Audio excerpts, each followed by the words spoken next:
Compliments right there. That is amazing. Entertain me while you cry because your machine broke. What machine? Supreme Thresh. What broke? What broke? Thank you, Travis, for that compliment on the setup. I worked very hard to get that one set up. Now we have ourselves the team logos. That's what I was trying to do in the last round, and obviously my webcams got thrown in, mixed up just a little bit. No worries, though. We should have the same bands this time around. The Alawi knocked out in that top side, and the Kennen, one of those S-tier top laners. If you've been watching the LEC, you should have seen Vedius, or should I say Shuffius, talking about how Kennen has risen in power, especially his 5v5 teamfight potential, absolutely immaculate. If you've watched on our YouTube series, the video that we just recently output, Experiment 626 shows off an incredible play with the Kennen in the middle of a 5v5 team fight, absolutely decimating 4 members who were caught inside that Maelstrom. Check that out, same name. He does all of his own graphics and startup. Yes, it is. Oh, it is Cody. You're right. You changed your name. I forgot about that. All right. The Nunu banned away from the side of Maelstrom. Again, one of those potentially... Okay, so Nunu's strong because of his speed of clear as well as his durability when it comes to overall ganking power. He's got some pretty good CC, and his bite, his Q, heals him so well, whether it's off of minions or off of jungle camps. It can sometimes, at least when I was finding myself playing Nunu, it almost seemed like I needed to tell myself, hey, back now, because I would just stay in jungle. I would just keep farming, and keep farming. Fiddlesticks banned away. We saw him show up on our Valentine's 2v2s. Not the really master top tier champion, but still quite disruptive, both in the bottom lane with those crows. And then Sion, super strong, which all of these bans coming through means that we've got the potential of the Urgot. Lock that baby in. Once again, Sheffius calling us out. Feels like he was getting prepped for this game right here, because you can't have enough of Urgot. Coming in, taking that TP, and man, these picks are flying fast. As Auburn University says, we already know what we want in our bottom lane. Let's pick the safe champions of Alistar Sivir. You've got yourself a super strong tank Engage. You got yourself a spell shielding AD carry. That's one of the things that makes Sivir a really top tier pick right now. Not only is she good at wave clear, she's got good damage. They changed the crit runes once again, or crit items once again, making her damage kind of scale back up to being pretty decent, but you can pick it blind pretty safely, because there's very few champions that abuse her, considering that she has that spell shield. So all you need is to throw that spell shield on when you're about to get chomped on, and you say, you know what, not even worried about it. As well as with that Alistar paired, they're going to be a nice, solid composition. Now, Sivir is one of those champions that likes to shove the lane out. She's very good at wave clear, so you may want to consider holding back. It'll all depend on what the play is, as Maelstrom is going to be locking the Ezreal and Morgana. Very poke-heavy champions. They're not the fastest at wave clear, so what you're expecting to see most likely coming out from Auburn University is shove this bottom lane in, get Ezreal underneath the turret, where he has to be more concerned about grabbing minions than he does about harassing you with those constant Q spams. Morgana also doesn't like to be underneath her turret. Now, she's still strong. Even if she's underneath the turret, she can still land those dark bindings, set up for Ezreal to poke away, but even still, when she's playing on the back foot, it's a lot more dangerous for her. She wants a little bit of room to work with, a little bit of mobility, a little bit of room to push around. Even better for Morgana is when you are able to shove into the enemy team's turret, you can drop that tormented soil and constantly harass them for damage. Chris, thank you. They're dropping up that seems good emote. So, why are they not abusing the Morgana Caitlyn? That's a good question. Ezreal is super S tier. Caitlyn, though, does pair nicely with Morgana. We saw that again also in the 2v2 Valentine's tournament that we ran, where Caitlyn can drop the trap set up for Morgana, or vice versa. Morgana lands the Dark Binding, Caitlyn drops the trap. Lot of potential crit damage coming out. Gnar grab by Auburn University. I like this for a top laner. Not the best in terms of damage, even into the Urgot. It's not the greatest of champions, the greatest of counter picks, but he's able to harass fairly well as a ranged champion when he's in the small form. But what makes him really worthwhile is when it comes to the team fights. He is going to be a monster if he can time the Mega Gnar. He's going to be huge. He's going to be CCing the enemy team, and basically he says, you know what, everyone, feel free to try to throw damage onto my team, but I'm going to be so massive, it's going to be hard to not hit me, as Zach gets logged in as the jungle. So still looking for potential heavy engage out of this team. Zach, great engage from a distance, as well as some pretty good CC. I don't see his ultimate being that crazy that often these days, but it's still pretty good.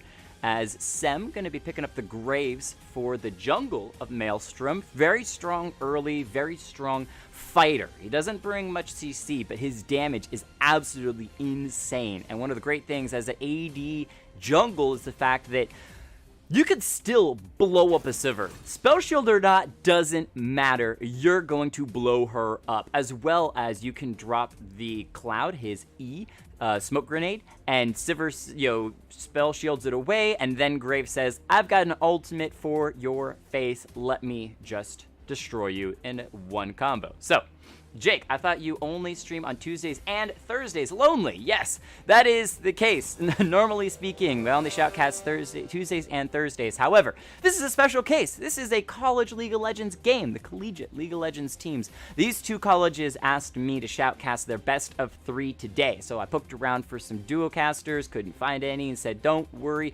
about it. It was a little bit of a last minute thing. Maybe we'll do some more of these in the future. That would be pretty interesting.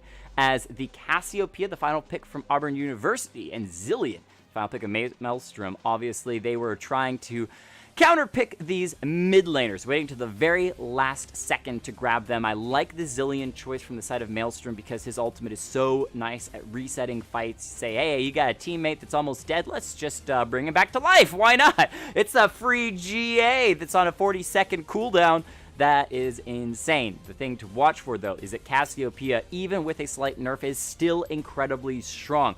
Curious to see if Alex R decides to roll with the Q, maxing the Q first, or if he's going to go back as a mid lane Cassiopeia to maxing the Twin Fangs E. Mostly on the original Cassiopeia, you'd max the Twin Fangs so that you could land one Q and then just start harassing away with those Twin Fangs in rapid succession.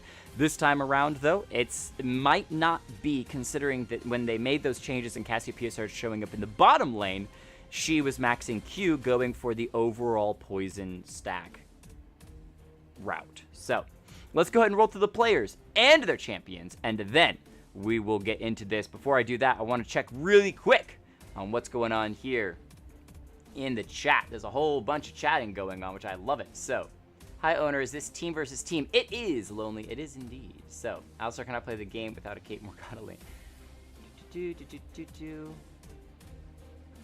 Why don't I stream more? Yes, I have a wife and a job. I'm a bit of a busy man, but you know what? I do the best that I can. Still wants to cast with you, the Auburn coach. Okay, Chris, I'll actually be, I'll see about pulling him in for game number 2. I don't want to stress myself right now because I've kind of got a certain setup for game number 1. But game number 2, if he could DM me on Discord, that would be super, super helpful. Yeah, if he could DM me on Discord, that would be super helpful. And we'll see about getting him into game number 2. So, I'm a bit worried about UTA's comp. They really don't have anything going on for them unless they catch someone or get a CC chain, specifically with Auburn having a dive comp. That is precisely what I was going to discuss in this spectator delay after I run through the players and the champions very quickly. For the side of Maelstrom, we got Neo Restoration with Urgot in the top lane, divided on the Graves in the jungle. Sky above the Sky with a Zillion in the mid lane. Sem taking the Ezreal 80 carry role, and Taste of Italy on the Morgana support. For Auburn University, we've got Dirty Mob Dinar in the top lane. Joe Halo with the Zac in the jungle. Alex R2226 with the Cassiopeia in the mid lane. Spartan 029 with the Sivir 80 carry, and Dextry on the Alistar support.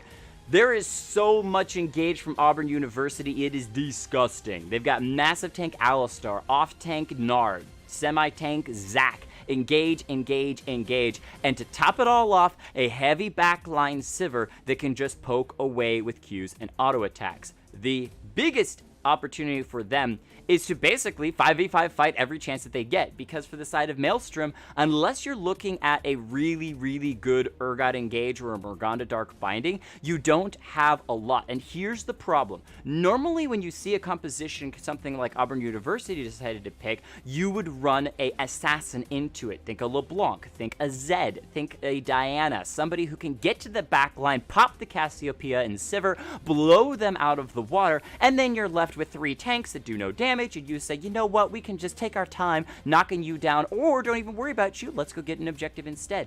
However, for Maelstrom, they don't have that. Graves has great damage, but he's very short range. He's not going to be able to dive in. Ezreal, great at poking, but not exactly a damage dealing, or not exactly a assassin champion. He has to be super good on his arcane shift to be able to get around, make the moves, and try to get in, get the damage, and get out. So, I don't know. This is going to be a very interesting game to watch regardless, for sure. And I think that I actually, yeah, okay, all right. So one of the things that I did change was I finally got around to changing away from the certain snow skins that I had for the stream. However, apparently my loading scene is still far too bright. I need to darken that up a lot to match the new League of Legends overlays. But ladies and gentlemen, welcome to game number 1 of this best of 3 between the University of Texas at Arlington Maelstrom versus Auburn University. It's going to be a great game. Hope you all enjoy. And I love the discussion going on in chat right now as everyone's trying to figure out what is the best between these players. Certain champions do well, certain champions don't do well, and also discussing some of the ranking between these two teams. I know there's at least 2 Grandmasters. I believe it is Taste of Italy and Dirty Mobs. So keep your eyes on those players. About time the snow went away, says Cody. Yeah, it's been a little bit of a time. Been a little bit of a time. All right, both teams are going to spread out, stay fairly safe, fairly even. Let's check very quickly on what the Drake is of the game. It's a Wind Drake starting off, so nothing too crazy or exciting going to happen there, as looks like a standard game 1. Both teams want to play safe. Both teams want to just, you know, make good choices. When you haven't played a team before or are coming into the first time, after a long period of time, usually teams say, you know what, let's play safe and let's not do anything crazy, not saying any 5-man invades, any of that sort of stuff. It's usually game 2 when a team is up a game. They say, we got an opportunity to risk a game. Let's go ahead and check this out. And oh, okay, good. Thank you, myself, for reminding me that I did. I knocked my sound effects volume down. I apologize about that. That was for actually re-recording the map flyover. So now we've got that back in. We should be ready to locked and loaded. Squirtle, Jake, will you end the stream after 3 games? If you do, I'm going to be sad. Sincerely, Squirtle. Oh, don't be sad, Squirtle. Appreciate that, but the stream will end after 3 games, or after this series is over. It is also a good experiment to see what it would take to add some more casting into the week, but at the moment, this is something that I'm just doing the best that I can with the time that I've got. And we're going to get these 3 games underway. I don't think we're going to be doing any viewer games today. Make sure, though, that you are here on Tuesday for those viewer games. I don't want to spam that too much because that's not what it's about. It's about this game between Auburn University and Maelstrom. So, as the game progresses, it's still fairly even. The junglers started both on their bottom side. No, Zach started red side. Okay, so he's going to be trying to do a full top side clear. Graves went from his red immediately to his blue buff, so both junglers could maybe meet in this top lane, though neither of those champions up there are the best in the early game stages. Mostly you want your Gnar to hit level 6 so that his Mega Gnar CC comes through and can really add to Zach's own CC, making sure that those champions can maybe find a kill on Urgot, who's also notably a fairly difficult champion to lock down. He's got a little bit of a dash as well as his tankiness can take you by surprise. Graves also not concerned about that top side, instead going to be rotating towards his wolf just to keep up the farm in the jungle. Now, Zach, one of those champions, doesn't necessarily need to hit level 6 to find a engage, a jump in. Instead, he's more focused on, let me just try to find opportunities to make plays in the lanes as best as I can. Now, 6 is helpful for sure, don't get me wrong, but it is something that he's not as concerned about, whereas it's the Graves that really wants to hit level 6 to maximize his combo. We could see a tussle on the bottom side as Graves is starting up the Scuttle Crab. Check that out in a little bit.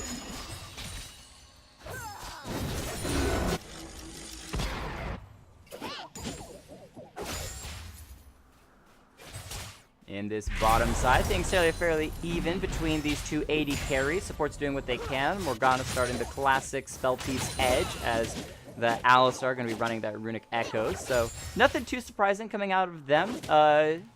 standard start. One of the interesting things on the top side you can talk about is the Gnar with that Dorn's Blade. So he's really looking at just trying to take that extra advantage of being ranged to harass away onto the Urgot as much as possible. Wait for those shotgun kneecaps to go down to start going in harassing. He's level 4. He's got to get Mega Gnar though, so we'll see what he can do with that. Drops Neo Restoration down to a half. Here comes the Mega Gnar. He's going to get a little bit of health back, finds the stun, and immediately walks away, leaving Neo Restoration about 100 health, but otherwise still standing. Zach has now recalled, coming back from the base. Graves went back and picked up a refillable pot as well. So both of them going to be able to start up. Graves, yeah, he's going to go ahead and recall on this bottom side. He cleaned his top, cleaned his bottom. Now we'll see where he decides to go. They also did secure that Scuttle Crab on the bottom side. Sky above in the mid lane, dropped down to below half. Alexar doing good damage, but that's something you got to watch for is on that Cassiopeia, her mana bar. Look at that pool. It's already gone. Needs to play safe, probably wanting to recall and pick up an early tier or something to give her a little bit of extra mana as the game progresses. You could go Rod of Ages if you're looking at being a little bit more tanky, but for the side of Auburn University, they've already got so many tanks with their Alistar, Zac, and Gnar. Not really any big reason to go for Rod of Ages. Look instead for the damage, because that's what the team needs to bring when it comes to those fights. Early control word from both junglers, but Divided is going to win out on that Vision War around that top side. Keeping an eye on Shelly whenever she does get around to spawning in the not too distant future. So, Relic Shield, not Runic Echoes. You're right. I'm sorry. I'm sorry. Bit of a slip of the tongue. You got me. Got me cut out. So, if you got the boomerang, that was a flash. Could be. Could be. Both of these bottom laners, all level 4, still fairly even. So it's, again, the slow start. This is kind of interesting because you're kind of getting a feel for in between. For those of you who regularly check out my channel, we cast games of any skill or any rank.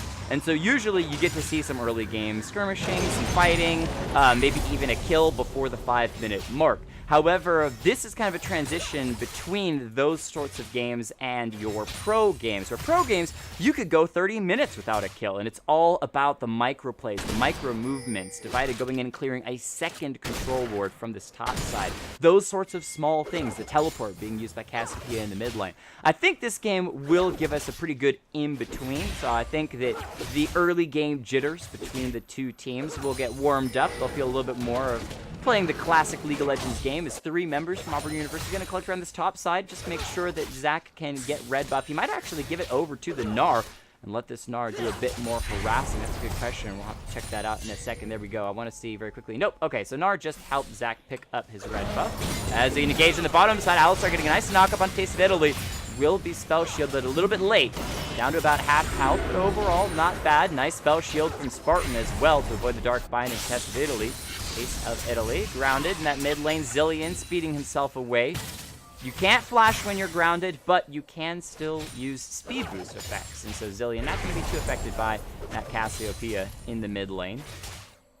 Overall, though, Alex are keeping even with this Zillion. I think that as the game progresses, Zillion's going to win out a little bit on speed of farm, simply because if you time it just right, you can actually double bomb most of the wave and clear it pretty much instantly. Cassiopeia takes a little bit longer. She does definitely have some decent wave clear, which is one of the things that I like about both these compositions, is they're bringing in some pretty decent wave clear. We've seen teams before that have so little wave clear as teams progress later and later into the game that it's very hard to deal with the wave clear. As Graves, Divided doing a nice job. Once again, out-rotating this Zac, sneaks away the dragon, and a lot of that comes off of having control over this bottom lane Scuttle Crab. And with this bottom lane from Auburn University never being able to leave the lane, and the side of Maelstrom knowing that Zac and the Gnar were on that top side, that gave Graves the early rotation advantage. Picks up this Windrake, a little bit more movement speed for Auburn University. Or sorry, a little bit more movement speed for Maelstrom. Doing well. Oh, Dextry. Thinking about trying to make an engage as he knows that Zac is around the corner. Jehala was ready to make a play, but with the bottom side backing the side of UTA, they're going to say, you know what, it's not worth it. Let's just go ahead and continue to farm and farm and farm up. So, there we go. Yeah, curious of it. Lord Reeves, tell us about the Gnar. as Divided comes in the mid lane, making use of the passive on that Zilean, gets his level 7. He's actually picked up a hair of a level over top of this Zac, though I think he's going to be able to get his level 7 not too long. We got some ultimates, though, available for these players. I think everyone, including the bottom lane, has all ultimates. So here comes Taste of Italy into the mid lane, looking to make a play. The slow comes through onto Cassiopeia. She sidesteps the Dark Binding, and that's going to be all she wrote, as Alex R nicely just walks away. Neo Restoration in the top side. Can he get slammed into a minion? He's not going to be able to. Gets knocked out, and Zac ultimate straight into the turret. You're going to go down, Neo Restoration. The teleport in, a weird flash from Dirty Mobs. The Ezreal ultimate not going to land. Doesn't matter, though. They still picked up the Gnar. As interesting by Johalo, stepping forward fairly aggressively, maybe trying to ward them off. Bit of a weird flash from the side of Gnar means that he is going to get picked off. So 1-for-1 trade, but first blood still goes over to Auburn University. Is what a spectator bug.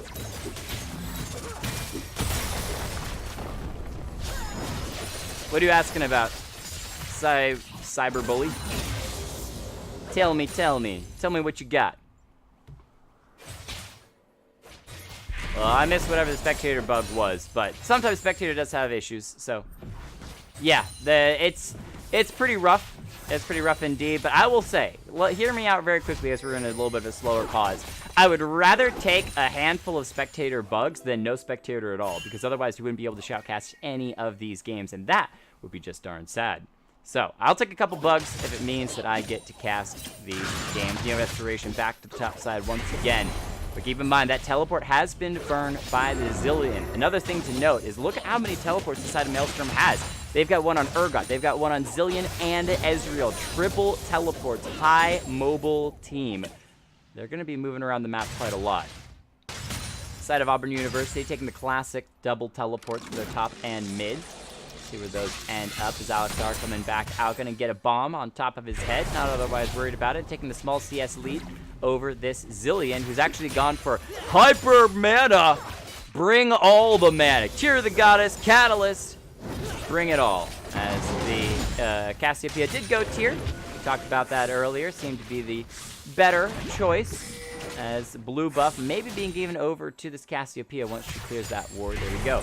So, vision control has been taken over by Auburn University on this bottom side, but it's not exactly the side you want. Drake is showing up in a minute 22, which we can check very briefly on and see what it is. It's going to be a second win Drake of the game, but really it should be focusing a bit more on Shellet on that top side. The Rift Herald, that's up and available, and we could see once again Graves try to make a play, see if he can steal it away. So, her Dirty Mobs guy is a hottie. Oh man, I wish I had a webcam for him. I'd put that on screen. Show you all.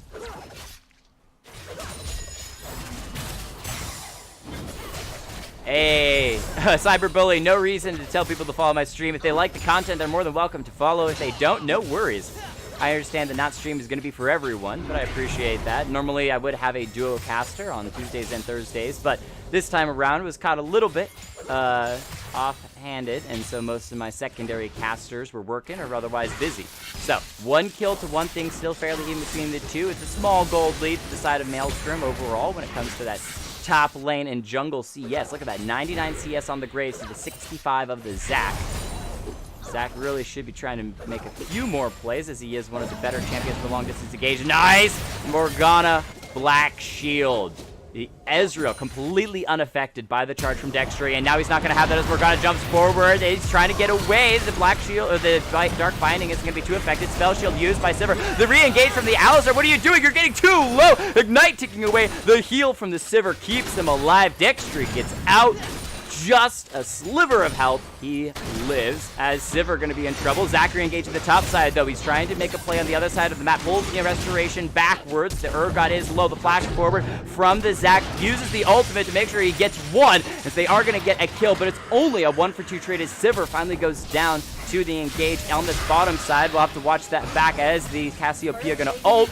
Can't catch anyone, though. Another Dark Binding from Taste of Italy. Very good at landing, though. They're all collected around the blast cone. They finally use it to get out. I want to back up, though, and check out what happens on this bottom side. So, Alistar is still down here. Sivir is getting low. Oh, the flash forward. There it is. The burst damage from the Graves that we talked about. Now, as we speed forward, Cassiopeia going to jump forward, drill out the ultimate, not going to be able to do that much. Darkbinding comes down, Alistar still hanging around.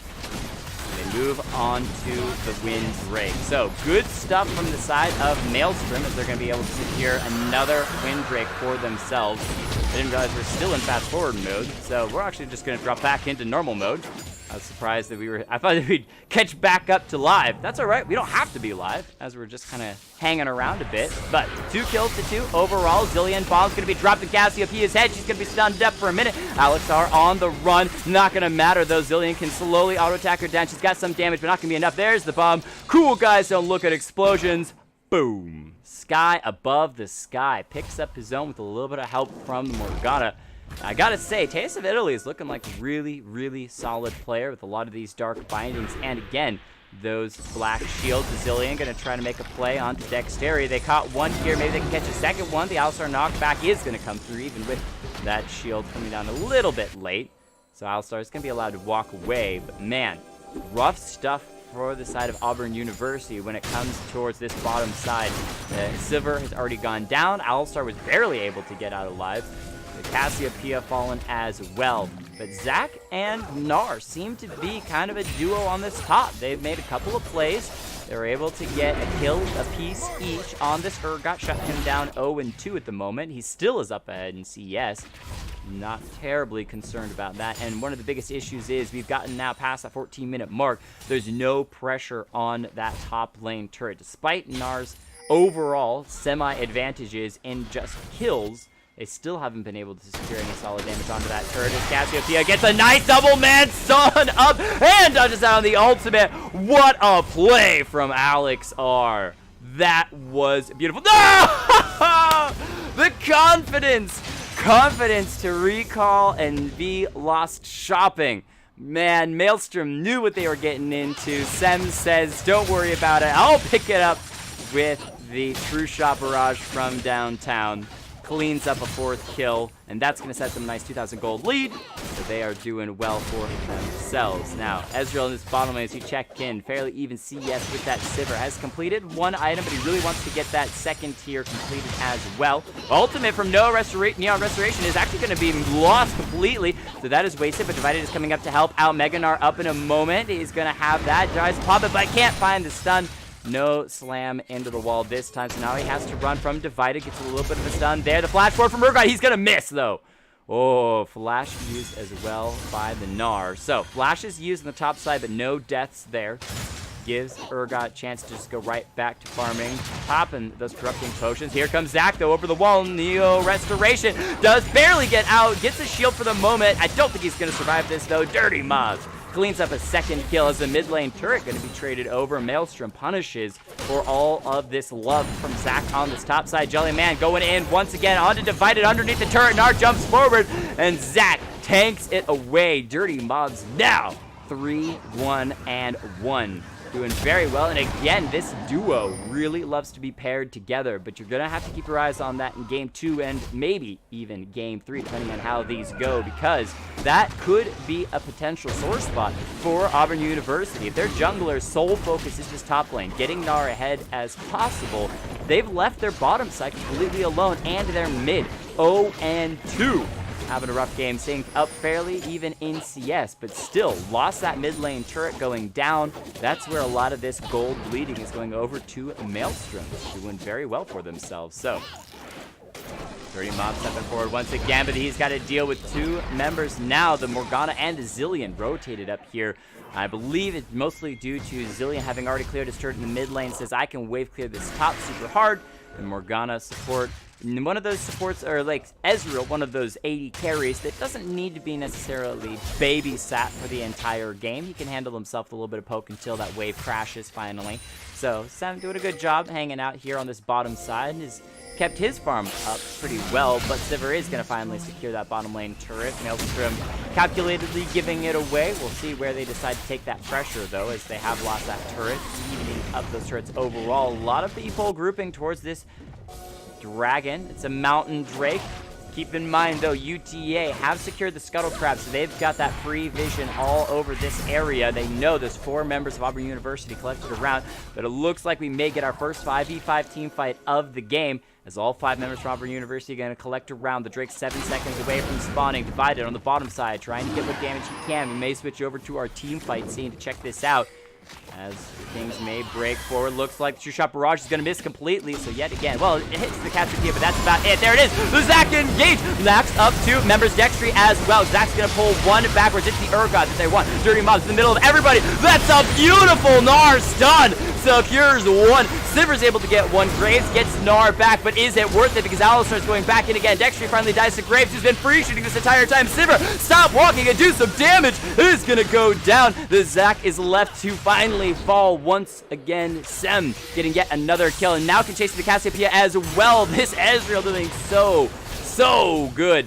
Congratulations to Maelstrom for picking up an ace in that fight. It started off so well, but Zac only able to grab the Urgot and then bring the party master himself with all of the AoE to the back line, and he just tanks everyone for so much damage, didn't even die. All the squishy members, the Ezreal, the Graves, on the backside of the fight, completely unaffected, and Graves just burst everyone who came in down. Zac, sorry, you're gone. Gnar, you got a great ultimate, sorry, you're done. Even the Alistar, you're coming in trying to get some knockups, nice job, but you're done. Takes them all out, divided, doing such a good job paired up with that Ezreal. And with that ace, that gives them not only the Drake, but a huge influx in gold, 3,000 gold up. Now, keep in mind, a couple of kills did go over to Auburn University. I believe they secured at least 2 members, but yeah, that Cassiopeia and Siver on that backside didn't quite pull out the damage that they were hoping. As Dirty Mobs to this bottom side, going to find a little bit of early damage onto Dio Restoration, but just kind of poke the Urgot out, go right back to that farming. Again, gotta love the vision rotation from Maelstrom. They got the Scuttle Crab, which gave them such a massive advantage in that fight. You cannot clear that Scuttle Crab vision, so the side of Maelstrom were able to see where all the members of Auburn University were moving around that dragon pit and make calculated decisions as to who they wanted to target. And then, as soon as that Drake goes down, look at how much vision is around this top side. You've got multiple control wards, 3 control wards, and 2 normal wards, plus the Scuttle Crab. Full vision on this Baron. They'll know whenever Auburn University decides to try to take a step in that direction. They're pinging it out as well. Once again, Cassiopeia in a 1v1 finds the ultimate onto the Graves. Petrify gonna sign him and dodges out on the ultimate as well. Sorry, Graves, but that collateral damage is not going to land once again. That's the second time the Cassiopeia has sidestepped that collateral damage. Good stuff. Good mobility there. A Sky above, trying to get a little bit of vision clearing going on. However, Zac is around the corner, so he's going to hop in, try to find the engage, the knockup onto the Zillion. Black shielded by Morgana says, time to pull off. The Scuttle Crab is ticking away slowly but surely. So, with the jungler going down, the Graves being cleaned up, the side of Auburn University knew that they could somewhat safely walk around the Baron and try to get some of their own vision in place, clear up a couple of control wards, and then they split once again. That Gnar on the bottom side doing a good job of holding Urgot. May not be completely winning out in the 1v1s, but he's keeping Urgot busy on that bottom side. And now they've got double TP for the side of Auburn University up. We got 3 TPs for UTA up as well, but see where they decide to take that pressure. When it comes to items, we've got 2 items finished on both these AD carries, and Ezreal is starting his 2nd tier. Mid lane's going to be about 1.5 between both. Rod of Ages, 7 stacks on it for the Zillion, so he's trying to get a little bit of extra health back. Top laners, the Gnar is actually sitting on a nice 2 items completed. Urgot, about 1 and a handful of thrift shops items.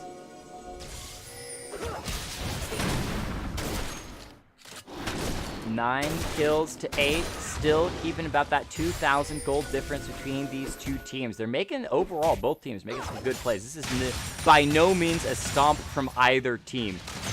Keeping vision on wherever the enemy goes as we see an engage from the bottom side. Nice Mega Gnar slam, knocks divided back into the turret, and little hop skippity jump underneath the turret. Gets Dirty Mobs out of danger's way. Throws out some boomerangs, trying to just keep some vision on where Neo Restoration could be going. We got a 1-4 play in the mid lane as all 4 members are going to collect here from Auburn University. They weren't able to get much damage down onto the turret. Camera, stop switching to the bottom side. I don't care so much. I care about this mid lane. There's 4 players unable to get really much done. I want to check how much damage on the turret. Yeah, it's barely touched at all. About 1/5 of its health cleaned up.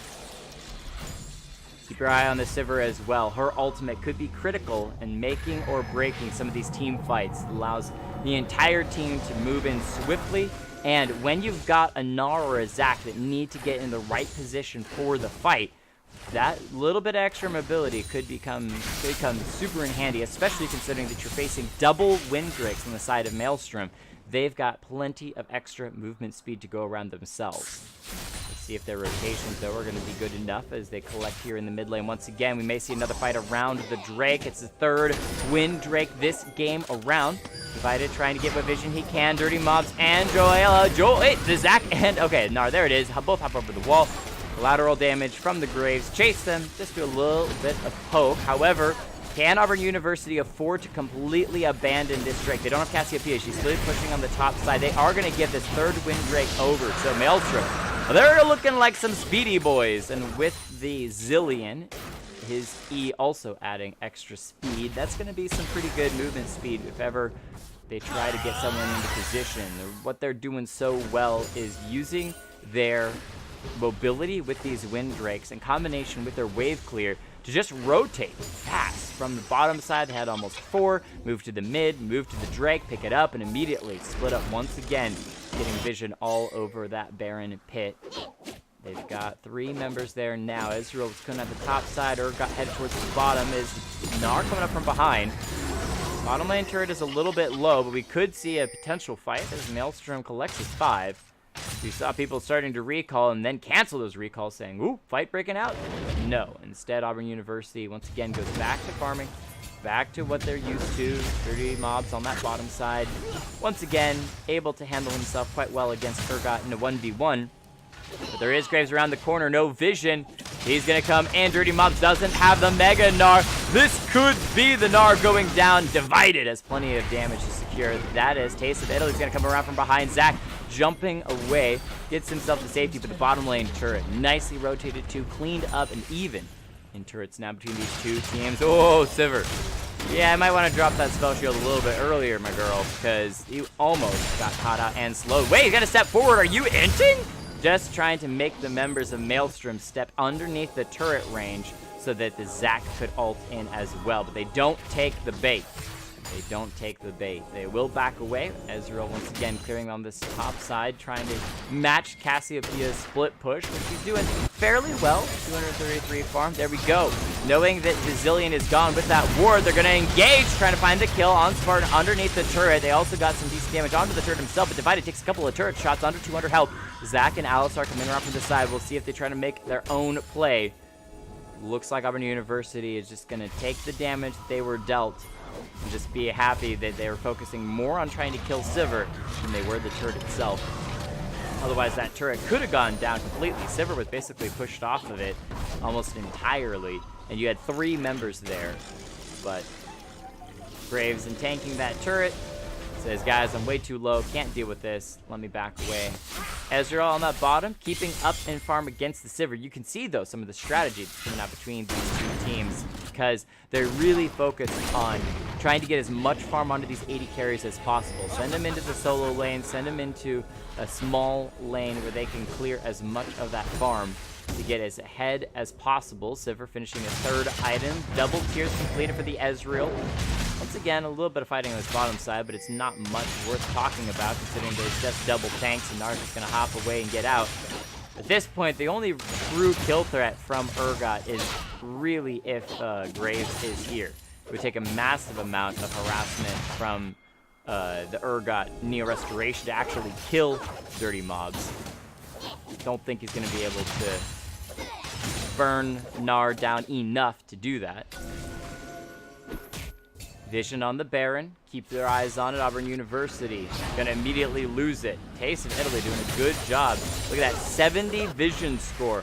clearing those wards and dropping so many. You just saw before one got placed 6 control wards in the inventories of UTA, doing so well and making sure that they secure as much vision as possible. We can actually, in this slower moment, take a count real quick on how many of the control wards are sitting in this river. 1, 2, 3, 4 control wards. They have vision securely. Almost every single member of the side of UTA have a control ward on the map. They get the top lane turret as well, so they're really playing for these micro plays. But this is also where things start to get a little bit dangerous, because Auburn University, their composition is just a bit better for those 5v5 team compositions if their carries can actually deal the damage. Ooh! Nar actually misses the stun. He gets the wall slam. Will it be enough with that CC? Except he's against 2 members. He tries to hop the wall, forced to flash, but he's going to be in trouble. Wants to get to the blast cone to get to safety and can't do it. Well, once again, Divided with a nice collateral damage picks up his 5th kill of the game, and you are feeding an enemy AD carry who can just burst you down. Yes, he's a jungler, but he's also kind of an AD carry in that sense. He's going to have plenty of damage when it comes to these team fights, and so far, this Gnar caught out a bunch.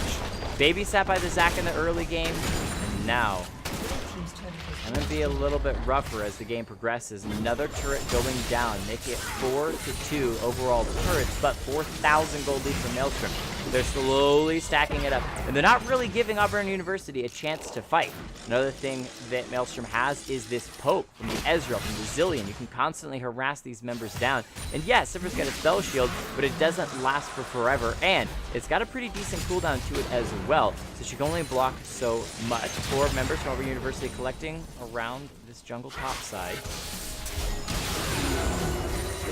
Zac knows that he's not seen, but with that second Mountain Drake going over to UTA, continuing to hold 100% Drake participation and Drake kills, UTA has just done a marvelous job of taking control of that bottom side of the map. Now Auburn University collected as 5. We're in the mid lane trying to see if anyone was going to make a play there for that second tier turret. Kings about the bottom lane turret. They're going to actually recall and not try to do a cheeky Baron play. Far side ward used by Maelstrom to make sure that the Baron wasn't going down. And now they can move just right back in. So that's one of the poor things from Auburn University. Even though they tried to make a really good play, they didn't actually get anything out of it. And they didn't start the Baron up. They didn't get a team fight whatsoever. They just walked in, cleared vision, dropped vision, and now Maelstrom can do exactly the same. But this time they're going to go for the Baron, and they're already going to get it. No way. Sneak it away. Zac immediately ults to get himself out of harm's way. But Maelstrom, quick to the punch with a double Mountain Drake, secure themselves the first Baron of the game. And now a solid 6,000 gold lead up. They have played slow, and they have played steady. Think about all those plays from the Zac on the top side, even Graves trying to respond in turn, but it's this Ezreal, 3, 0, and 4. Untouched this game. Zillion 2, 1, and 3. And as the game progresses, it's going to be harder and harder to actually kill some of these players, because that Zillion ultimate is just going to say, nope, try again later. 1-3-1 pulled out from UTA. They've got the Gnar on this bottom side, though. Going to be coming around from behind the Graves. Get a little bit of damage. He needs to be safe, but he knows the Alistar's around the corner. He's going to hop away, but it's going to get out. No! Divided just got way too much damage. And now the Cassiopeia in trouble. Deals out the ultimate. The Petrified drops the Graves low, but he's just going to burst her down. 1, 2, 3. He gets ulted by the Zillion. Staying alive. Staying alive. Boom, boom, boom, boom. Triple kill. Moves in. Trying to get the Quadra. This is going to be enough. The Sivir flashes away. Quick draw from the Graves. Continue to chase her down. He really wants this. The Ezreal ultimate comes through. Not finding the Sivir. He needs a little bit more damage. He goes golden with the golden stopwatch. Ladies and gentlemen, Quadra kill from Divided. Slowly but surely locking this game down. And now with the Baron buff, they're making the final push. Sky above the sky. He's got no health but doesn't care. Just going to be setting up for the Zac to fall as well. They wanted the ace. They're going to get the ace. And now they can move on to the second Nexus turret itself. Drop that one down. The Nexus, the only thing left alive, and no way for Auburn University to stop it. Ladies and gentlemen, game 1. will go to the University of Texas at Arlington Maelstrom team. Beautiful, beautiful stuff out of this team. They played so slow, and you could see from their movements around the Drake that they knew what their targets were. No Rift Herald that game, but if Rift Herald had been picked up, you would almost think that Maelstrom was the one that would have gotten it, because outside of that, they had complete control over these neutral objectives. Really, really, really good stuff. All right. So, any particular player I wanted to call out? Yeah, Divided just played like a madman, ganking not only the top side, but also the bottom side several times, trying to get his team ahead, and really, his pressure in the mid lane on Alex, even if it didn't get a kill, still meant, they did get 2 kills early, but even without it, they got first turret, or second turret, I guess, in the mid lane, as well as just a ton of pressure. Great stuff. I wouldn't be surprised if Graves was banned in game number 2, which will be coming up shortly. Thank you, Fiacon3242, for the follow. Ladies and gentlemen, we will be back very shortly. Game number 2. Don't go anywhere. We got to see if UTA can make it a clean 2-0 game, or whether or not Auburn University attempts to bring back the sweep. We'll be right back.